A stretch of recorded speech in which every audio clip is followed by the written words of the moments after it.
You're listening to the Cryptid Creatures Show with Brian and Todd. If you're enjoying the show or would like to submit an encounter, visit our website at www.cryptidcreatures.net, or you can email us at info@cryptidcreatures.co. Now back to the show.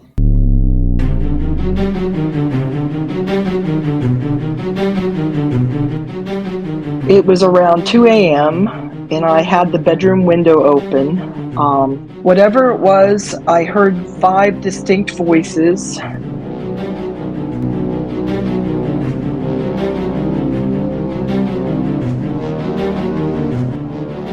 They yipped and hollered outside my window for what seemed to be 5 to 10 minutes, and then it would stop.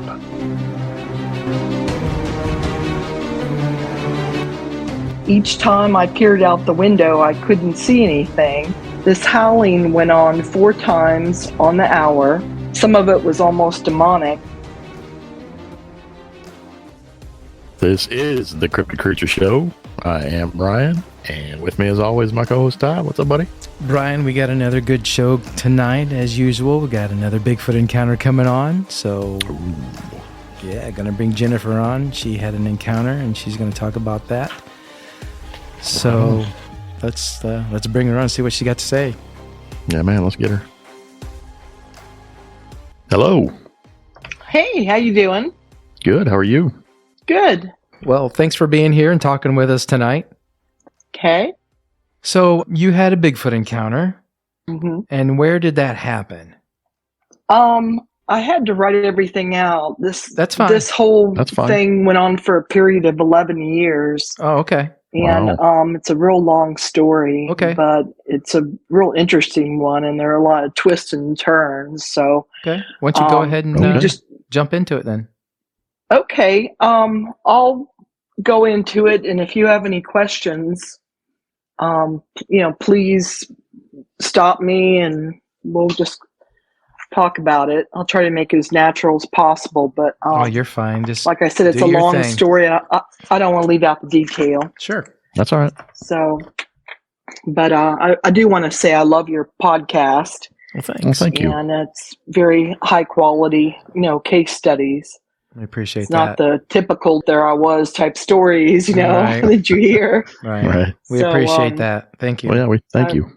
I appreciate you, asking me on the show, and I think I have a story. It's a different perspective, and I'd like to tell it. So I also have a theory about what I think might be going on. Okay.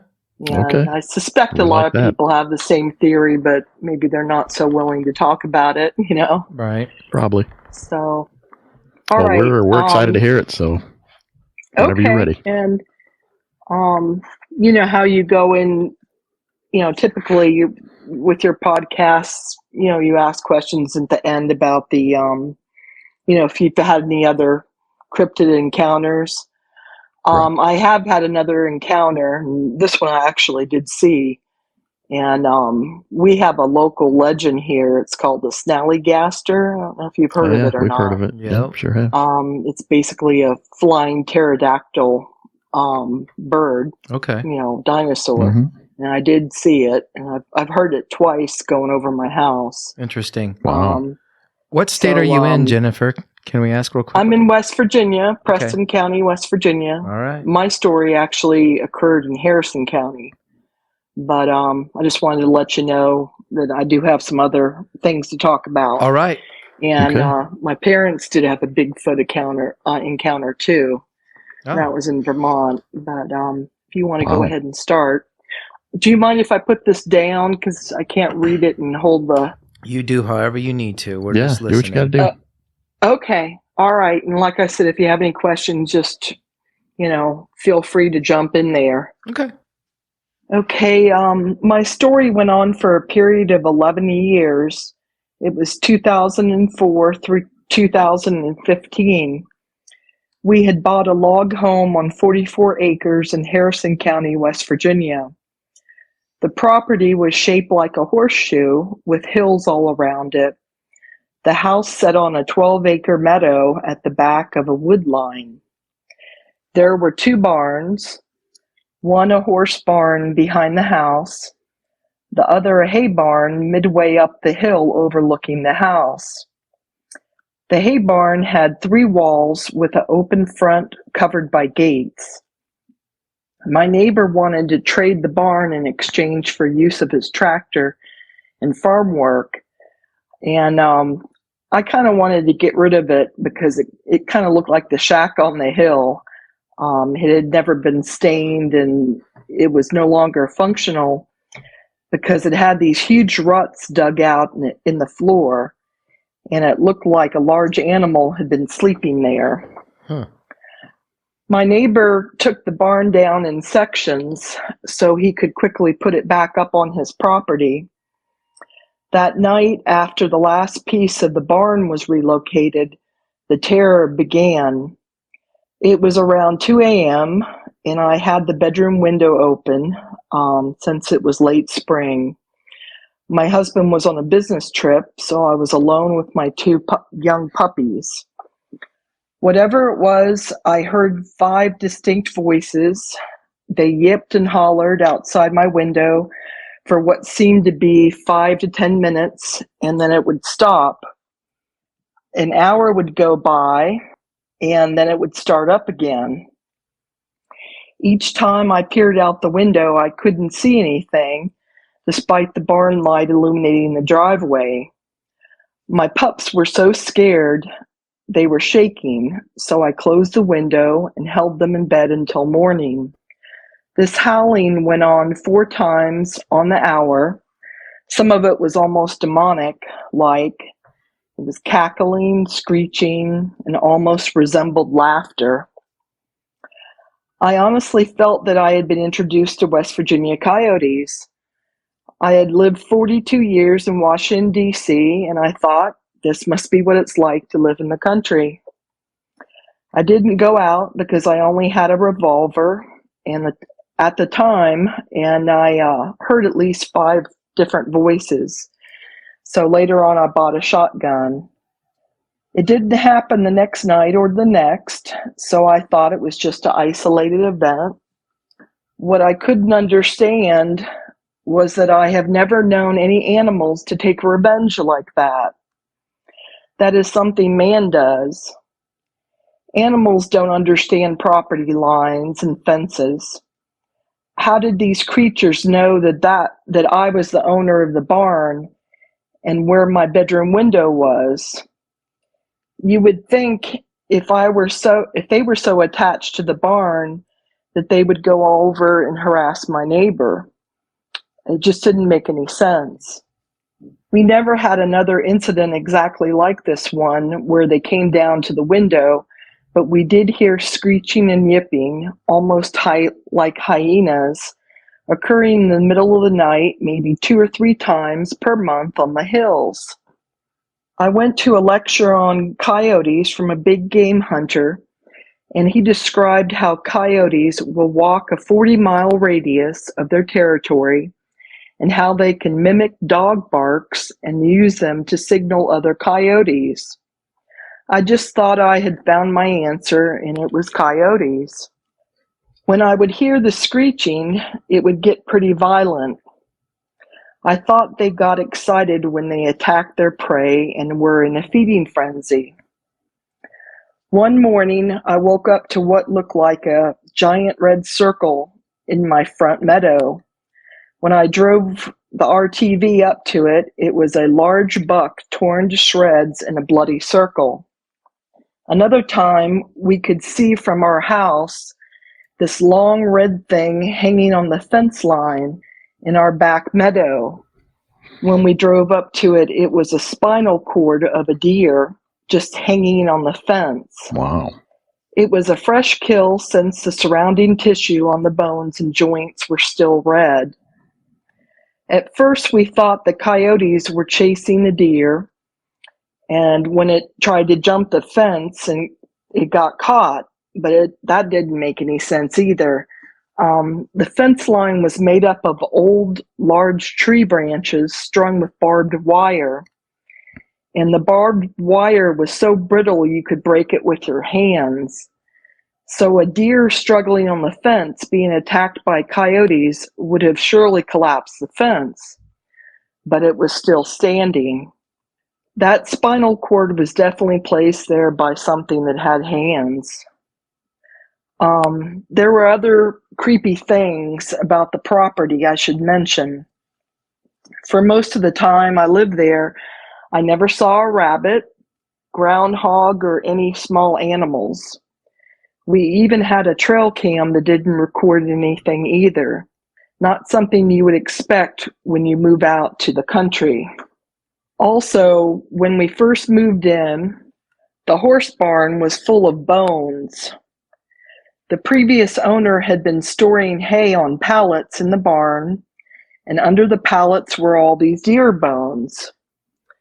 Now, what would have carried them in there to feed on?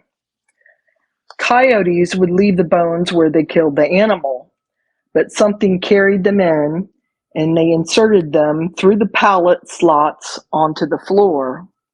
Later on, we boarded a horse.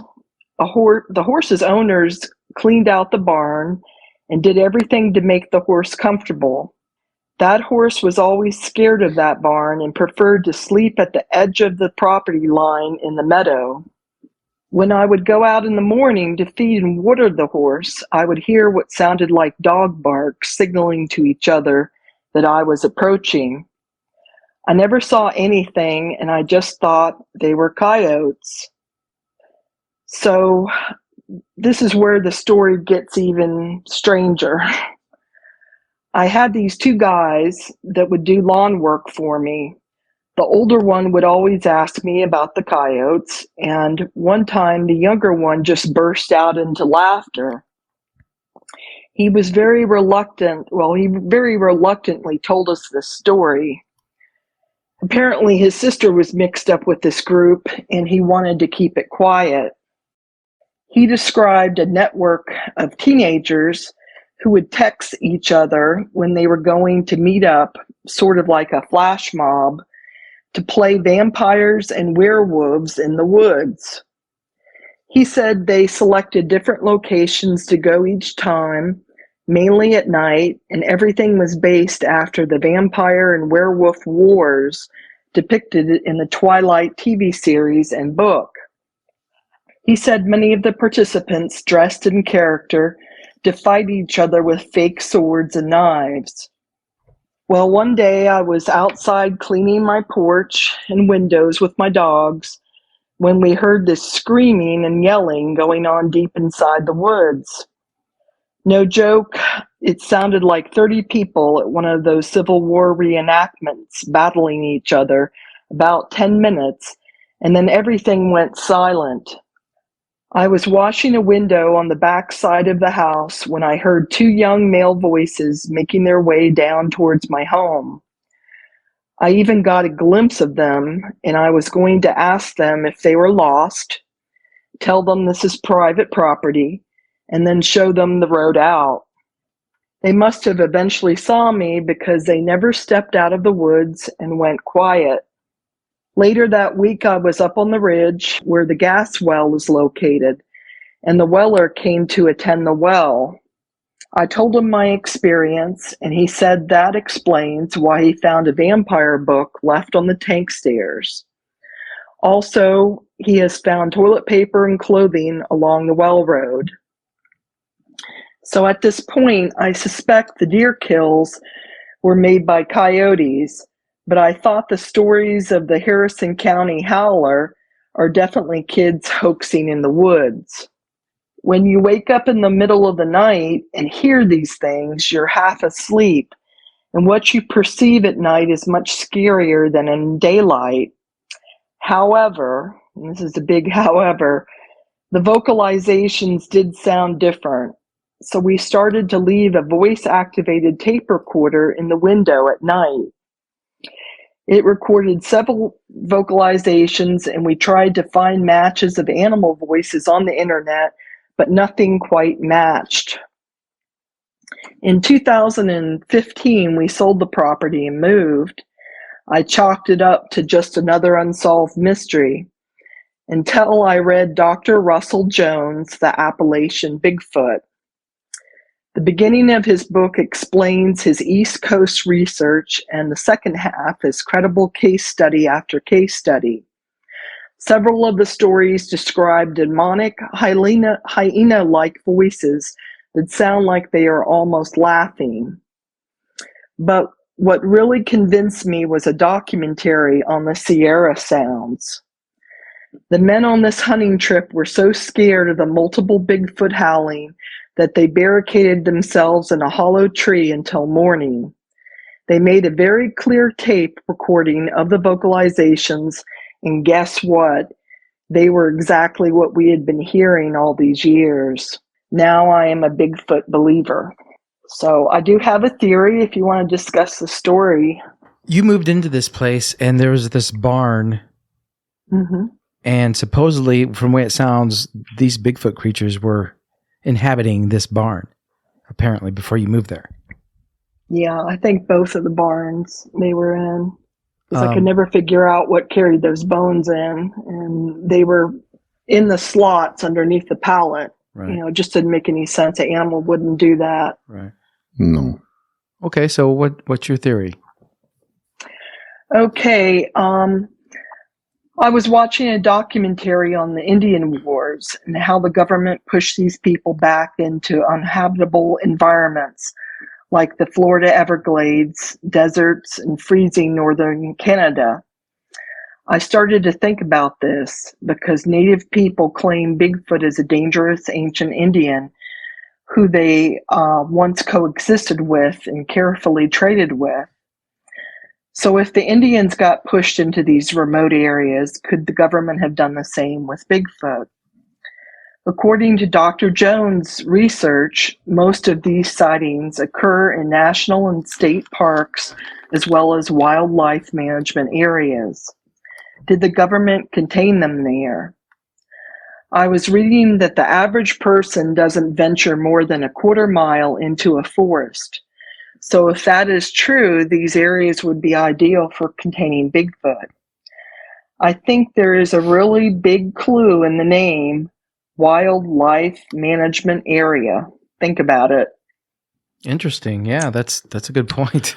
Yeah, that's a good point. I never really thought about it that way. And you kind of put something in my mind that maybe when, we came over here, it wouldn't be the Americans, whoever established their place here, the Pilgrims, whatever, maybe we did know, maybe those guys did know these creatures are around, and maybe they did push them back into the woods and the forest. Maybe we even have a treaty between the government and the Bigfoot. If they're ancient Indian, maybe that's why, it's usually just the younger ones that we encounter. And the older ones try to keep them, in these areas. Something to think about. That would be, a reason why the government would hide everything. I've always thought those wildlife management areas were definitely designed to maybe house Bigfoots. And it's only because I felt that maybe that's where people found that they were living, inhabiting, and said, okay, the government's like, okay, there's a bunch here. Let's just call this a wildlife management. Let's not people build or put anything on it. And let's hopefully keep them out of here. Who knows? Yeah, I mean, it's very possible. Maybe. It's strange that they're in those areas, right? It is strange. Well, whenever you go in there, you have to, sign in and let them know how long you're going to be in there. And if you're going to camp, they consider it a primitive area.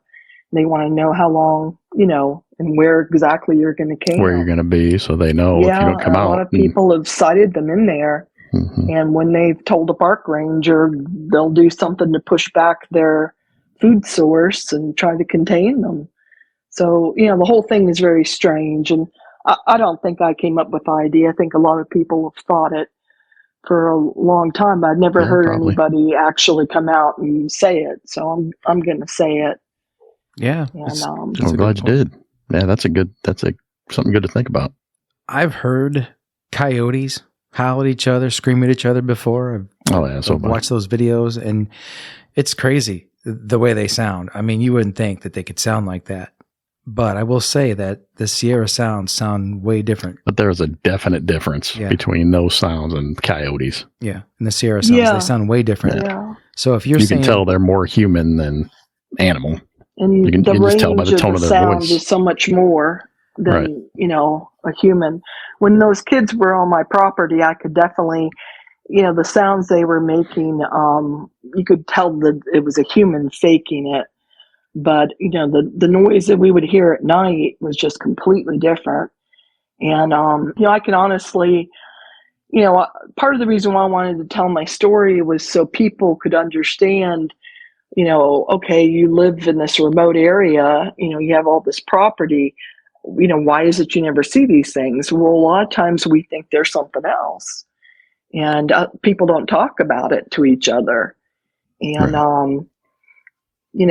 when I heard those Sierra sounds, I was like, I had to find it on the internet and play it again and hear it, because that was exactly what we had been hearing. And, I doubt that I've even heard coyotes now. I really do think it was Bigfoot. But something's definitely going on. And, if the Indians thought, they were an ancient tribe, that's good enough for me. I believe them. Oh, yeah. Yeah, we've been told that a couple of times on the show. yeah, well, they are a Mhm. tribe of something. They have a language. Right. Yeah. They're intelligent. I that's don't know how very intelligent strange. they are, but they have a language. And if something has a language, that means it's pretty damn smart. All right. Mhm. Now, actually, I do have a question about your story. Yeah, you said you were boarding a horse. Yeah. Did anything ever happen to that horse? Did they ever No, bother that uh-uh. horse? No. The horse really wouldn't go in the barn unless he saw me go in there. And then he'd, trot across the meadow, but he would always sleep outside. And I always thought it was kind of strange, but, I knew we had coyotes around. But, honestly, I never saw any of the coyotes in 11 years I was there. So I have no proof that they even were, Right. So I just, I think landowners, they need to know about these kids going around and doing all this hoaxing. And I've never watched that TV show, so I'm not familiar with the, vampire werewolf wars, but, I saw it for myself, and it's a real life thing they're doing. It's very, very dangerous. I know a lot of farmers, if they hear something like that, they'll go out with their gun in the middle of the Oh, night and yeah. just shoot, and, they shouldn't be on private property like that. It doesn't occur to people that that's even occurring. But, and I don't think it occurred to those teenagers that there were Bigfoot up there too. Oh, yeah, I'm I sure did it have didn't. another incident where it was snowing, and I thought I'd take my, dogs for a walk in the meadow, and the snow had completely covered the ground, so everything was just basically white. And we got to the end of the meadow, and I heard this really loud growl. I mean, it was like a lion growl, real deep, kind of guttural type of thing. And I just scanned the hills looking for something. I expected a big, black creature, bear or something, a wolf. And I looked down at my dogs, and they had already taken off and ran back to the house. And I could hear the sound, but I could not see anything. And, which just didn't make any sense. And, I've heard that they can cloak, and, they're like a octopus. They can change into whatever is around them. And I honestly do think that I was probably staring right at a Bigfoot and didn't realize have it. been. Boy, if I would have known, what I was hearing, there was always at least 5 different distinctive voices, maybe even more. I would have just really been scared.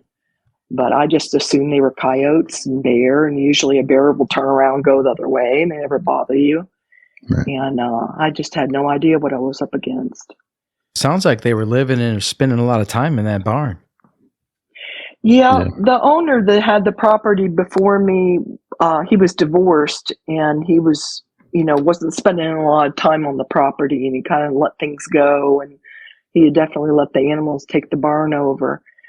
And, but I just couldn't understand those bones and how the bones could get underneath the pallets, and And then the other barn, just, there was these huge ruts. I mean, you could fit like a cow in these ruts. They were that big. Wow. And, I didn't want to fill them all in. And, my neighbor wanted the barn, so I let him have it. But, you couldn't explain that. I mean, how did, whatever creatures they were, how did they know I was the owner of the barn? Animals wouldn't know that. Mm-mm. So, You said there were ruts. Talk about those ruts. Where were they at? they were on the floor of the barn, and they were just these huge holes in the floor. And, something had like dug into the floor. They were probably maybe 3 to 4 feet deep. Very strange. It wasn't anything like a groundhog would do. Just like a dip, just like a dugout dip. Yeah, it was Like like somebody a would trench. lay there and sleep. Yeah, like a trench. How big was during the trench? like World War II, the guys would dig trenches to, for cover, get down into the earth. The barn was probably maybe 30, 35 feet long. And like I said, it was three walls, and the front end was just made out of gates. And what they do is they store hay there, and then that way the air can circulate with the gates. And whatever was, sleeping there was just, laying in these huge ruts, and that barn could, like I said, my property was shaped like a horseshoe, and there were all these hills, and the house was in the center. So from that barn, they could look down and see everything. So it was like a perfect, point of reference. Yeah, it makes a lot of sense. They could hide out there. They made the ruts to sleep in. They probably had somebody watching guard in case somebody was coming. They could take off. They knew you were the owner. And drag their animals back there to eat them. Yep, drag their animals back there. Yeah. Deer. They knew you were the owner because they knew the previous owner, guaranteed, and were in that barn at that time. And when he left and they saw you in that house, they assumed you were the new owner. But you made a good point earlier I wanted to touch on real quick. You said most people, when they go out into the woods, they only go like a quarter mile deep or so. And that's right. One thing I was thinking about wanting to have an encounter myself is like, I go on these hikes here and there, but I don't go off the trail. I don't go that deep into the woods. You're right. I don't go more than a half mile, maybe a mile into the woods. You've got to go way, way out there, way deep, off civilization, off the chart to probably run into one of these things. However, they do come down to civilization and mess with people's garbage and barns and stuff like that from time to time. So, those are... Yeah. But, yeah. Yeah, my parents actually had an encounter, years ago in the 70s. And we used to go up to Vermont. That's where my family's from. And there's a place called Island Pond. And back then it was just all like hunting camps. And my parents, we'd go up there for 2 weeks, and my parents would drop me off at my grandparents' house. And then they would go, spend a week at this hunting camp. Well, one night, something started banging on their door. My dad was like real shocked. A bear doesn't do that. He might scrape on the door, but not bang on the door. And he went to, there was like a small window over the sink, and he kind of peered out the window, and he said what he saw was a wild man, and it had a face of a man, but it had this real long hair, and it looked like it was covered in fur. And my parents never went back again. My mother was just terrified. And, this went on, I don't know, maybe 10 minutes at the most, but it probably seemed like the whole night to them. But, my father, from that point on, he would always carry a 30-06 when we went camping. And he was really afraid, So, when they told you that story, were you younger when they told you about that? When did they tell I you? was probably 10 years old. Yeah. I'm 59 now. What'd you think years ago? What'd you think Well, when they I'd told been you? to Island Pond, a lot myself. And I always felt like something was following me every time, I went up there. It was real heavy pine trees and real dark shadows, hard to take a glimpse of something. And the place always kind of creeped me out. I've been told that, there's homes up there now, and, It's like a residential area, but it used to be kind of remote.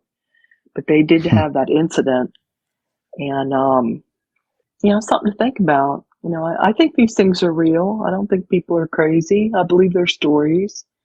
Some yeah. people do exaggerate and like to tell stories, but there's just those case studies in that man's book, they were like doctors and police officers, and they were credible people. I think a lot of people, when they see this, they realize that they're really human. If you think about it, if I had 300-400 acres of land and I came across some native people living on my property, I think I'd probably turn around the other way and let them live there. I mean, they were here before we were. And, I think that's kind of what's happening. I think a lot of us have seen these things, but maybe to protect them, because they realize they are human, they keep it quiet. And, maybe some of that's going on too.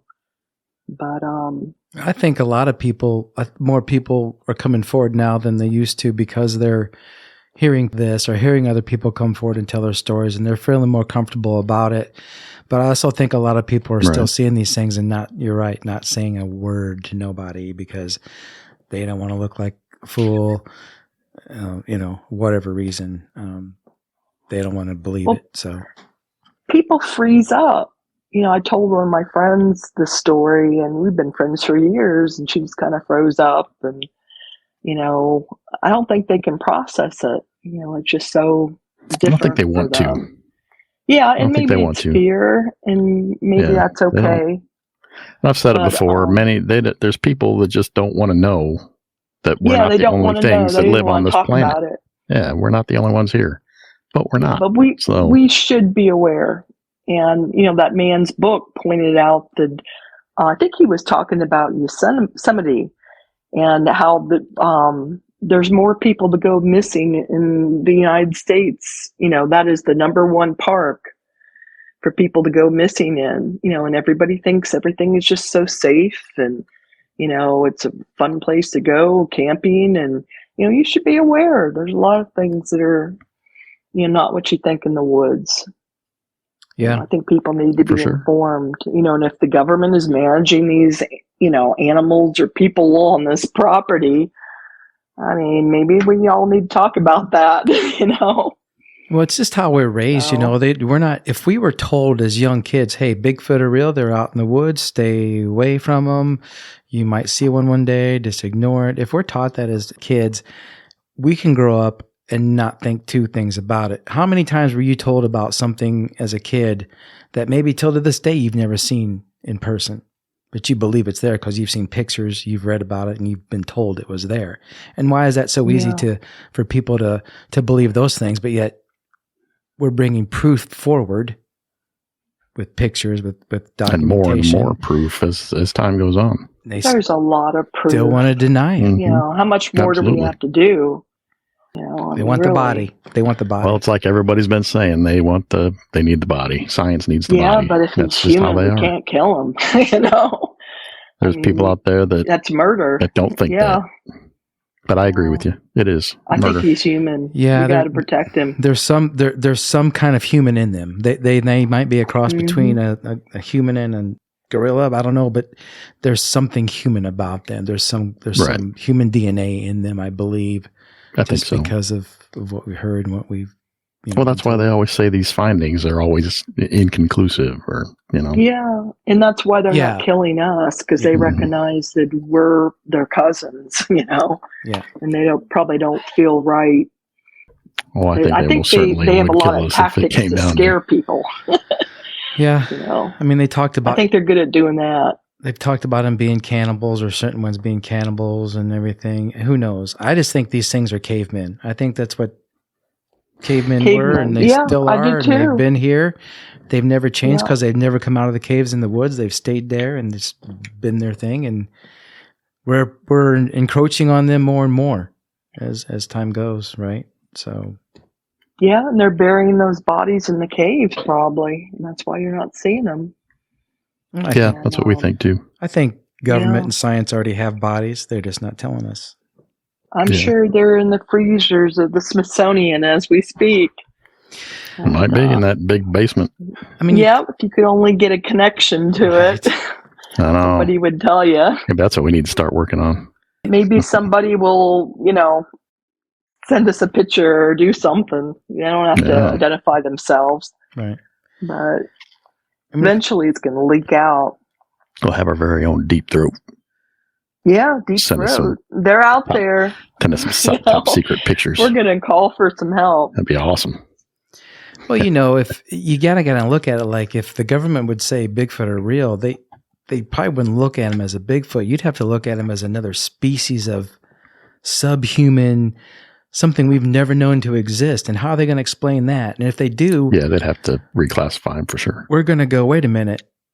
We don't believe a word you've told us for a long time. If you're holding this from us, what's going on here? So who knows? I mean, come on. We don't believe anything they say anyway, but a lot of people do. Want to hear about the Snallygaster? Yeah, tell us about the Snallygaster. Yeah, tell us about Snallygaster. That's in Preston County, West Virginia. That's right. I forgot about that. I moved up here to Alpine Lake, West Virginia, and I live in Preston County, and they have the legend of the Snallygaster. And what it is a pterodactyl, and it's supposed to live in the Cranesville Swamp, and that's just behind Alpine Lake, probably maybe 5 miles down the road from us. But it's supposed to be a nocturnal, creature, and that's why we don't, see it. I do think I saw it one day when I was driving, around the Cranesville Swamp. There's a big road that goes around it. It was real early in the morning, and I saw this thing, and what caught my eye, it was a really unusual feature. Its fingers are like halfway between its wing, on the edge. And the fingers were just like moving, just kind of, it was gliding through the air, but you could see these fingers. You ever, gone to like a used car dealership and they put that like tinsel or foil up over the cars? Yeah. And it just kind of, moves real quick, and, it's all this motion to kind of catch your attention. That's exactly the way these fingers were moving. And, I could see the wedge head, wasn't as pronounced as a lot of pterodactyls I've seen, in cartoons and different things. But I looked it up on the internet, and apparently there were like over 100 different varieties of these things. So there's a lot of them. They were all a little different. But, I just couldn't get over. I knew that couldn't be, golden eagle or, some other type of bird. And, what in the world would have fingers, kind of in the middle of the wings, but kind of on the edge. And why would they just be moving, like the wind? It was just weird. And twice we think we've heard it fly over our house really, really early in the morning. And it was just this loud screech, and we could tell that it was, above us, above our roof. So I don't know. I think there might be something to that. I think that things that we thought died off didn't die off. And, a few of them I'm starting to think survive. that more and more now. Yeah. Mm-hmm. So, but, when we first came to this country, we were all farmers and maybe, trappers. And, it was to your advantage to, tame the wilderness, because you had children and, you would shoot at these things and take them out. If you heard of a dire wolf somewhere, a bunch of men would get together and they'd go out and take care of it. Mm-hmm. But they don't do that anymore. And I've never been a hunter or anything, but I found out that the reason why the hunters don't shoot the coyotes and they're afraid of the meat. I guess they want to do the kill early, because the longer they wait to get their deer, the more wild the game tastes, because the deer is real agitated and excited, because he's being hunted for, so many weeks, during the season. So when these guys are in their tree stands, you kind of ask them, if you see a coyote, would you, kill a few of them for me, because they're dangerous and we're afraid they're going to, pick up our children and take them.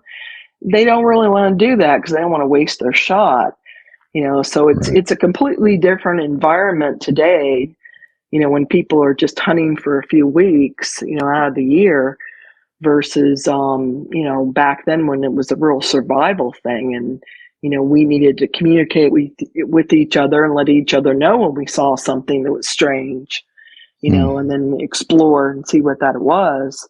So I think these things are just making a big comeback. And, I think your dog man probably, could be a dire wolf, could be a Bigfoot on all four. I mean, it could be a lot of different things. So, people aren't crazy, and, well, some of us are, I guess, but most people aren't, and they're embarrassed to tell you these stories, but they would like to have an explanation for it. So, where were you at when you saw the pterodactyl creature? Pterodactyl? I was just driving through Cranesville. That's the area they call it. It's just a country road, and it's called Cranesville, Drive or Road. And I looked off into this cornfield, and I saw this, kind of a large bird. It wasn't 30 feet or anything like that, but it was larger than like a golden eagle or a bald eagle.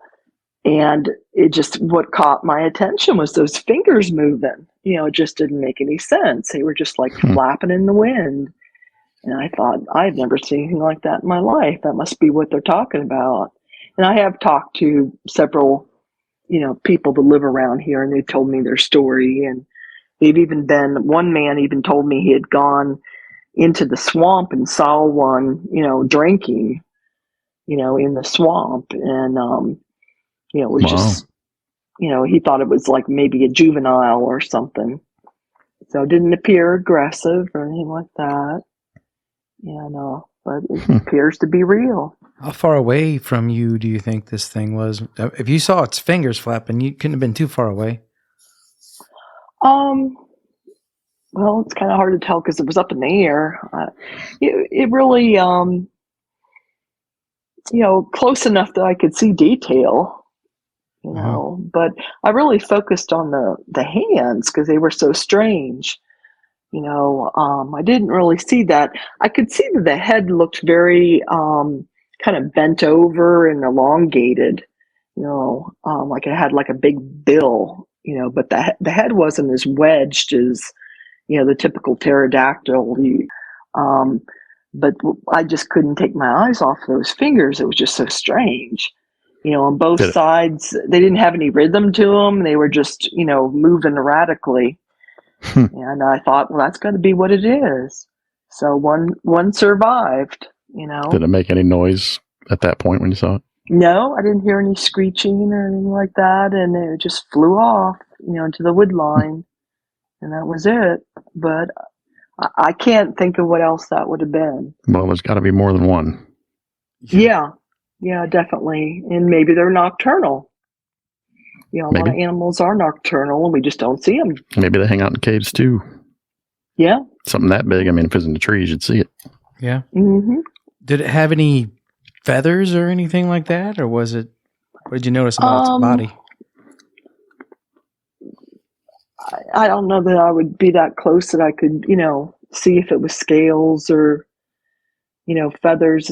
It's just like if you see an eagle flying. It was graceful and just kind of floated in the air. I couldn't really tell, honestly, about feathers or scales or anything like that. But I just caught that movement, in the hands. Now it has, like extended feet on it. You could tell in the back it had, like an eagle will fly and, kind of tuck its hands, underneath it.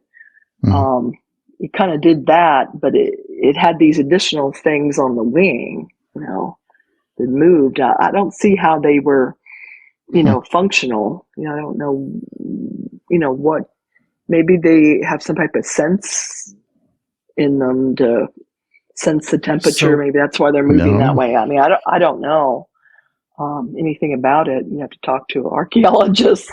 They're just making guesses. So I'm trying to imagine this. So the wings were there, but off of the wings on the very tip, or more up.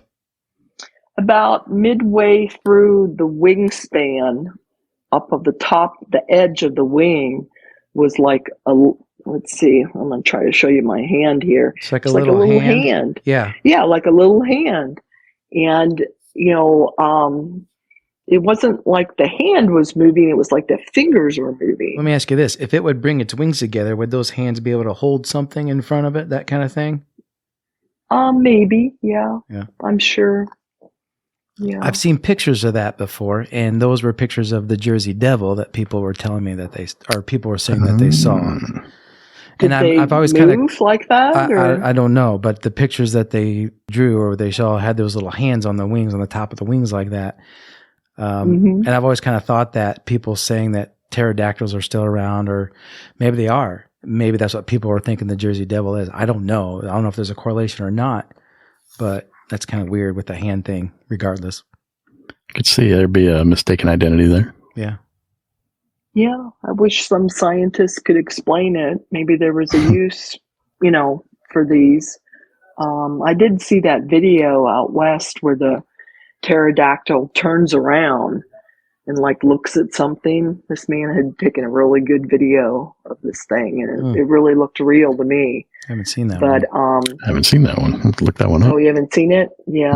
It was somewhere out west. It might have been Colorado or... Is it on YouTube? But I think it was on YouTube, and you could see it fly, and then it actually turned its head around and looked behind it. And I couldn't figure out how CG could fake that. You have to be real skilled, and it really did look like a real video. But even look that one up. That pterodactyl looked very different from the one. That one had more of a wedged head, and mine was more of a elongated type of a bill. But then I had all this movement on the fingers, and I didn't see that on his video. So, you talk about things still being here and surviving, even with the flood, whether you believe it happened or not. I believe it probably did, but I don't think the whole world flooded. I don't think the whole planet was flooded. I think there were some certain areas where creatures could get to or were at that did survive. And anything flying could very well easily found that land and survive there. So who knows? Take the Loch Ness Monster. In the ocean too. Yeah, take the Loch Ness Monster. Anything in the ocean would have survived. Yeah, more so than anything ever should be alive down there technically. But who knows what's in that realm? Yeah, that's a whole nother show. That is a whole nother podcast right there. What's under the ocean with Todd and Brian. Awesome stuff, Jennifer. Thanks for coming and talking to us about this stuff. Yeah, this was fun. Well, I appreciate it. And that's my story. I hope, some of the landowners might come forward and tell you, hey, I had a similar experience. Well, that's the hope we have. Yeah, that's the hope we have with all our shows, that somebody else will hear your story and they'll come out and they'll talk about their experience. Don't be afraid to just tell the truth and what you saw. And, eventually we'll have such a network, a database of things that people won't be able to deny it. Right. You're right. Sooner or later, it's just going to be common knowledge that they're there. You see them or you don't see them. That's actually what the show was turned into, really. Whether the government wants to tell us or not. Yeah. I mean, we got it if you want to hear it. Yeah. Yeah. And I don't think people should be afraid, Bigfoot. I mean, he could just kill you if he wanted to. But he chose, easily. He chose not to.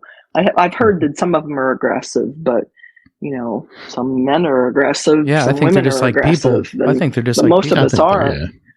Yeah. So they have different demeanors, and some are angry, and some are not. Right. Some are pleasant. Some are jerks. Some want to kill you. Some want to hug you. I don't know. Well, if I ever see one face to face, I'm gonna just put my hand up, and do one of these hays, and just see if he'll put his hand up too. And I don't know. They might take that as a sign of aggression. You might want to. You never know. Maybe nod your head or something. I did hear that story. I heard a story one time where a guy did that. He raised his hand and it did the same. It mocked him. It did? It mirrored him. Yeah. I heard that. I think that's a universal, hey, I'm friendly. Probably. Just going through. I think that's the best way to probably handle it. We're still in West Virginia though, right? You said? Yeah. So you're definitely in a beautiful state. Good area to possibly see more and experience more. Yeah. I'm going to go up to Canaan Valley tomorrow, and they claim they have a couple Bigfoot up there. They're usually seen together. One's, larger than the other. The smaller one has a limp, and a lot of people have seen it. So I wonder if it's a male and female. I don't know. Interesting. I'll let you know. Yeah. And keep us posted on that one. Let us know. Yeah, let us know what you hear or see. Yeah, definitely. All right, Jennifer. Well, we thank you again. You guys have a good night. That was a great story. Keep doing what you're doing. We will. We will. You're making a difference. Thank you very much. Well, thank you. Thank you. Bye. Very interesting stuff with Jennifer and that encounter, There's just more and more of these popping up all over the place. What's going on here? Yeah, I'm telling you. Yeah, this is exciting and kind of unnerving. I mean, it is. It is. It seems to be happening more and more often. And something I kind of realized too, people want to say these people might be making this up or faking this. We've got all kinds of different age groups of people, men, women from all ages coming forward and talking about these, this poor old lady is not going to be making this stuff up or what have you. No. I know she was reading it, but she was nervous. And she told us that she was very nervous, and she did tell us that. Yeah. And she did great though. She did, and she kind of loosened up. So we're glad we got her on, and it was another good encounter, and had a lot of fun. So that's right. All right, with that, my friend, we will get out of here. What do you say? Right on, man. All right, till next time. Yep. See ya.